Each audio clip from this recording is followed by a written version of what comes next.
Good morning, my fellow Kenyans, on this Easter Sunday. I wish today to make my comments on the need for the government of Kenya to urgently address the plight of Kenyans in the diaspora. The welfare of the citizen is any government's foremost duty. This is why democracy has been defined as government of the people, by the people, for the people. If only one citizen is in peril, the government must demonstrate the highest concern in restoring that citizen's safety.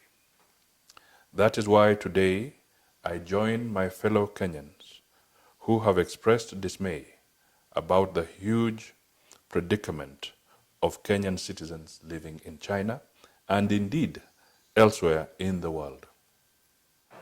How these people got to China is now a secondary issue,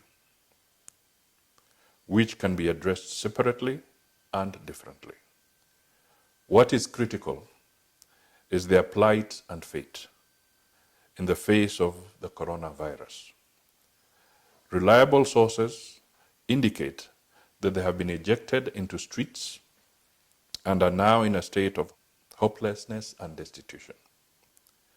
They are also stranded. They cannot leave China to get back home because of international travel protocol challenges.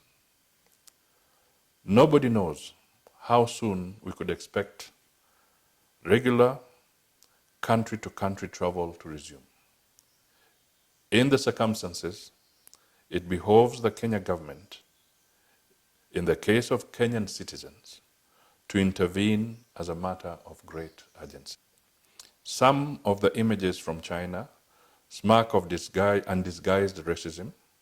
The Chinese government must come clean on this.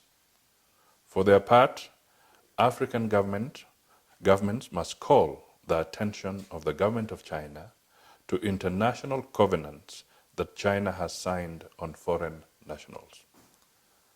That many such persons have been rendered homeless and destitute in China is the very height of inhumanity.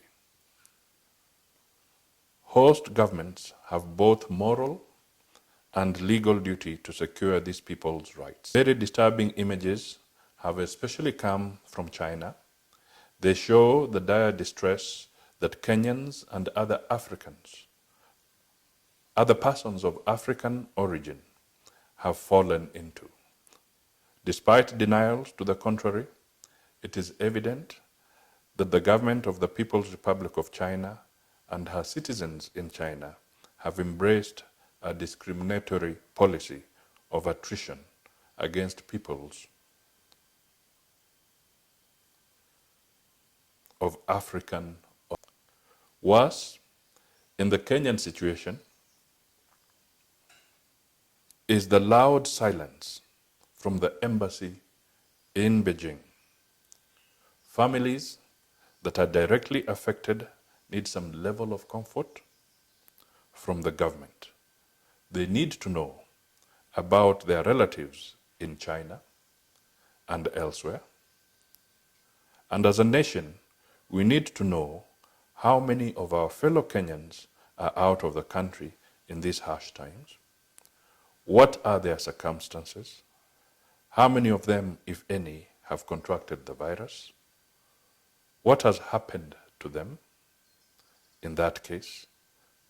While the government has done well to keep us informed on the COVID-19 situation in the country, it must also answer these questions and others.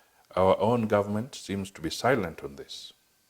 We need to know what plans, if any, our government has to evacuate Kenyans, especially those in hardship circumstances in places like China.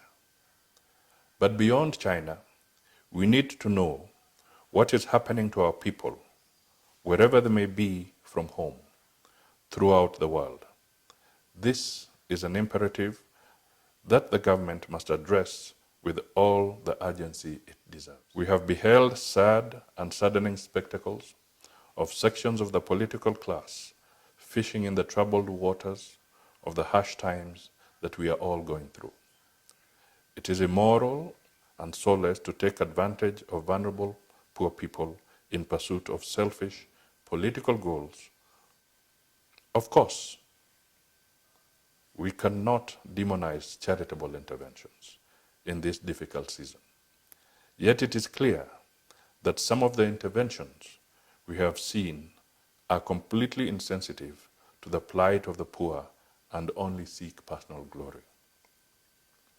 Apart from dangerous breach of the social distance regulations, we are now seeing obscene circulation of branded items with portraits of politicians and their self-seeking political campaign messages, packaged as assistance to vulnerable populations. This is both beyond tragedy and insensitivity. We couldn't possibly be more unfeeling. The government has done the right thing to direct that all such contributions should be channeled through the relevant state agencies. This is as it should be. Just for avoidance of doubt, the Mudavadi Memorial Foundation has quietly made such support. I urge other well-wishers to heed this call from the government so that we do not compound an already difficult situation.